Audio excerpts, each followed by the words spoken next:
तो यहाँ पर जो इलेक्ट्रोस्टैटिक फोर्सेस हैं उसका एक्सप्रेशन रहेगा 1/4πε0 ई स्क्वायर बाय में आर स्क्वायर, और जो ग्रेविटेशनल फोर्सेस हैं उनकी वैल्यू बन जाएगी G_ME_MP बाय में are square.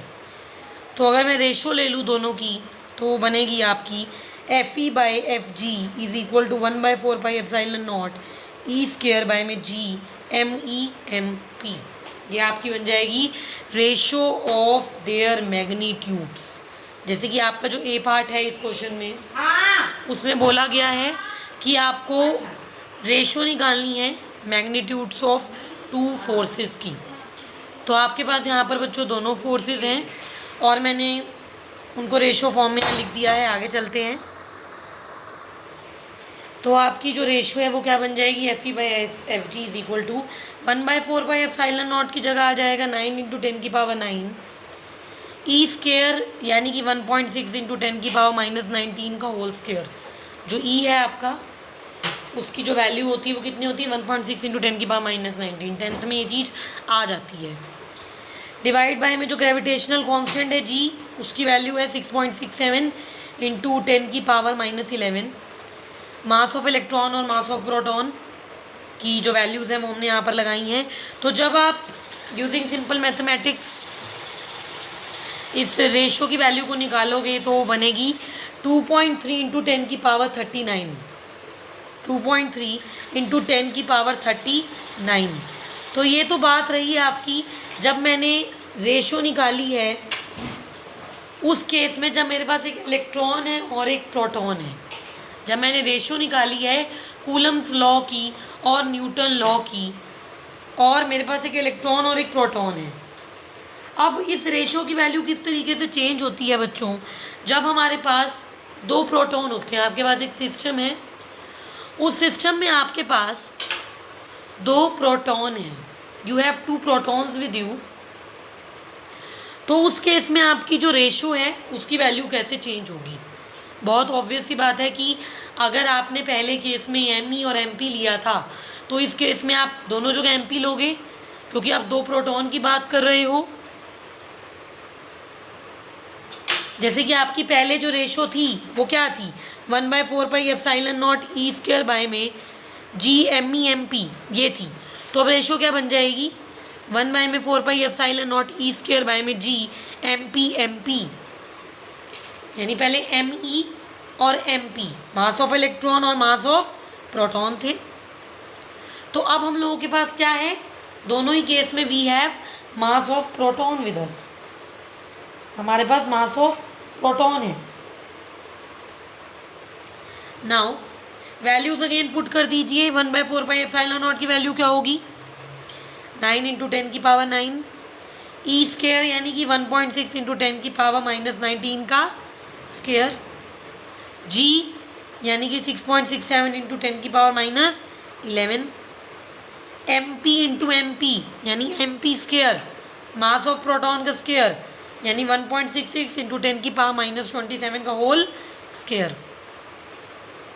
Again on using simple math आप इसे सॉल्व करोगे तो वैल्यू बनेगी 1.3 × 10⁻36। तो ये आपकी रेशो थी कूलम लॉ और न्यूटन लॉ की। जब हमारे पास एक इलेक्ट्रॉन और एक प्रोटॉन है हमारी वैल्यू थी 2.3 × 10⁻39, और जब हमारे पास दो प्रोटॉन है तो जो हमारी वैल्यू है वो है 1.3 × 10⁻36। तो आप देख सकते हो कि जब हमने दो इलेक्ट्रॉन लिए हैं या फिर हमने एक इलेक्ट्रॉन और एक प्रोटॉन लिया है तो किस तरीके से हम लोग रेशो निकालती हैं। ये एक इम्पॉर्टेंट NCERT बेस्ड क्वेश्चन है भाई, तो इसे आराम से पढ़ना। सेकेंड क्वेश्चन है force of attraction between electron and proton. इसी क्वेश्चन का बी पार्ट आपका था कि आपको एक्सेलेरेशन निकालना है भी इलेक्ट्रॉन का और प्रोटॉन का। आपका जो बी पार्ट था ये रहा था एक्सेलेरेशन ऑफ इलेक्ट्रॉन, और आप इसमें प्रोटॉन की एक्सेलेरेशन निकालिए जब जो उनके बीच की सेपरेशन है वो 1 एंगस्ट्रॉम की है। 1 एंगस्ट्रॉम यानी कि कितना होता है भी 1 एंगस्ट्रॉम मीटर्स में, 1 angstrom is equal to 10⁻⁻10 metres. Force of attraction निकालना है।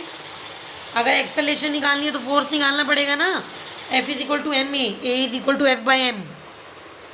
फोर्स कैसे निकालोगे, 1/4πε0 E square by R square, 1/4πε0 E square by में आर स्क्र, यानी कि 9 इंटू 10 की पावर 9 इंटू 1.6 इंटू 10 की पावर -19 होल स्क्र बाय में 10 की पावर -10 का whole square. So on solving this, हमने कुछ नहीं किया अभी, हम लोगों ने जो भी हमारी वैल्यूज़ हैं, हमारा 1/4πε0 की वैल्यू है, ई की वैल्यू है, आर की वैल्यू है, उसे हमने पुट किया है और अपनी फोर्स की वैल्यू को इवैल्यूएट किया है। हमारी फोर्स की वैल्यू बनी है 2.3 इंटू 10 की पावर -8 न्यूटन। अब एक्सेलरेशन ऑफ इलेक्ट्रॉन निकालना है, तो आप फोर्स को, इस फोर्स की वैल्यू को किससे डिवाइड करोगे भाई, इलेक्ट्रॉन के मास से कर दोगे। एक्सेलरेशन ऑफ प्रोटॉन निकालना है तो फोर्स की वैल्यू किससे डिवाइड करोगे, किससे डिवाइड करोगे भाई, प्रोटॉन के मास से करोगे ना। अगर आपको इस क्वेश्चन में इलेक्ट्रॉन का एक्सेलरेशन निकालना है तो फोर्स को इलेक्ट्रॉन के मास से डिवाइड कर दो, F is equal to M में, A is equal to F by M. अगर आपको प्रोटॉन का एक्सेलरेशन निकालना है तो फोर्स को मास ऑफ प्रोटॉन से डिवाइड कर दो, वैल्यूज पुट कर दोगे तो हमारी जो आंसर्स की वैल्यूज़ निकलेंगी वो निकलेगी, एक्सेलरेशन ऑफ इलेक्ट्रॉन बनेगी 2.5 इंटू 10 की पावर 22 मीटर पर सेकेंड, और जो प्रोटॉन का एक्सेलरेशन है आपका उसकी वैल्यू बनेगी 1.3 इंटू 10 की पावर 19 मीटर पर सेकेंड। ठीक है भाई, अभी तक के 2 क्वेश्चन समझ आ गए जो करवाए हैं।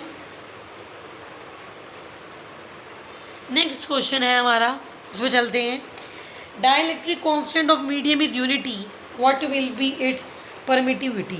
डाइलेक्ट्रिक जो कांस्टेंट है एक मीडियम का वो यूनिटी है, यूनिटी का मतलब क्या, 1 वैल्यू दी हुई है उसकी आपको, तो परमिटिविटी क्या होगा, उस मीडियम की परमिटिविटी की वैल्यू क्या होगी। किससे डिनोट करते हैं अभी परमिटिविटी को, परमिटिविटी को हम लोग एप्सिलॉन से डिनोट करते हैं, यानी कि इससे डिनोट करते हैं एप्सिलॉन, और परमिएबिलिटी को हम लोग म्यू से डिनोट करते हैं। अब तो हम लोगों ने वो चैप्टर भी कर लिए मैग्नेटिज्म एंड ऑल, तो वहाँ सब इम्पोज हो चुके हैं। अब तो हम लोग एज ए रिवीजन आपके लिए और न्यूमेरिकल्स आपको करवा रहे हैं, तो कुछ न्यूमेरिकल हमने पहले भी किए, कुछ और करेंगे तो हमारे जो डाउट्स हैं वो और अच्छी तरीके से क्लियर हो जाएंगे। जो हमारा यहाँ पर एक नई चीज़ है आपके लिए, डाइलेक्ट्रिक कांस्टेंट जो होता है मीडियम का वो क्या होता है, किस चीज़ से डिनोट किया जाता है। मीडियम का डाइलेक्ट्रिक जो कांस्टेंट होता है उसे हम लोग के से डिनोट करते हैं, इट इज़ डिनोटेड बाय के, या एप्सिलॉन आर भी कहा जाता है। और ये रेशो होता है भाई, it is a ratio of permittivity of medium and permittivity of free space. Dielectric constant is the ratio of permittivity of medium and the permittivity of free space, यानी कि K is equal to epsilon by में epsilon naught, K is equal to epsilon by में epsilon naught। अब K आपका epsilon by में epsilon naught है, और question में उसने जो epsilon naught है भाई वो एक कांस्टेंट हमारा होता है जिसकी वैल्यू होती है, अभी पहले भी आया है कई बार, 8.854 इंटू 10 की पावर -12। जो हमारा एप्सिलॉन नॉट होता है वो उसकी जो वैल्यू रहती है वो होती है 8.854 इंटू 10 की पावर -12। तो आपको इस क्वेश्चन में डाइलेक्ट्रिक कांस्टेंट यानी कि के की वैल्यू गिवन है जो कि 1 है, तो आपका एप्सिलॉन क्या बन जाएगा यहाँ पर, epsilon K is equal to epsilon by epsilon naught, K is equal to epsilon by epsilon naught. Therefore, epsilon is equal to k into epsilon naught, और 1 into 8.854 into 10 की पावर -12, 1 into 8.854 into 10 की power -12, और इसकी जो value बनेगी आपकी permittivity जो medium रखता है वो है 8.854 into 10 की पावर -12। तो ये कुछ न्यूमेरिकल्स हैं जिनकी हमने यहाँ पर बात की है। जितने भी अभी तक न्यूमेरिकल हुए उन्हें अच्छे से पढ़िए, अच्छे से उन्हें कीजिए। Again be regular with videos, don't waste your time. Thank you. पढ़िए, पेपर भी आ गए अब तो।